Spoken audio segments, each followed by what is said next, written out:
Все мы проживаем в многонациональной стране, но много ли мы знаем о нациях, проживающих в России и Башкортостане? Региональный конкурс этнической красоты Miss International познакомит нас поближе с народами нашей Родины.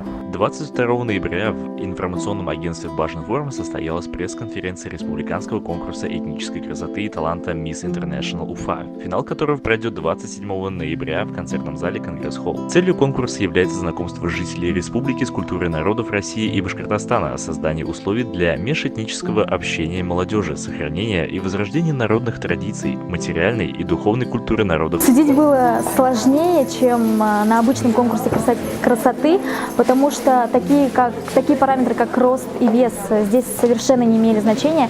Здесь жюри смотрели на творческую составляющую, на то, как представительница народа представит и раскроет свою культуру.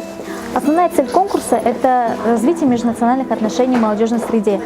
Это площадка для активных девушек, которые хотят представить свою культуру должным образом и не боятся этого сделать. 11 ноября в Малом зале ГКЗ Башкортостан прошел кастинг проекта, на котором были определены 12 финалисток разных национальностей. Всего было принято 62 заявки от представительниц 20 национальностей, проживающих в Республике Башкортостан. Каждая конкурсантка выступила перед членами жюри, рассказала о традициях и обычаях своего народа и показала творческий номер. Я прочла отрывок из поэмы «Мен казахпын» Жубана Молдагалиева с переводом на русский.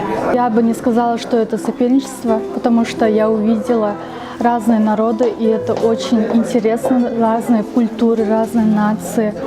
Все девушки очень красивые. Девушек оценивали представители разных сфер деятельности и, конечно, представители разных народов. Перед членами жюри стояла непростая задача выбрать ту представительницу, которая сможет продемонстрировать красоту и богатство своей культуры, показать самобытность, а главное – любовь к языку и народу. Не просто сказать, кому сложнее на этом конкурсе – жюри или участницам, но одно можно сказать точно – девушки выложились на все 100. Желаем удачи финалисткам на большом гала-концерте. Антон Гущин, Наталья Любанская, специально для Правком ТВ.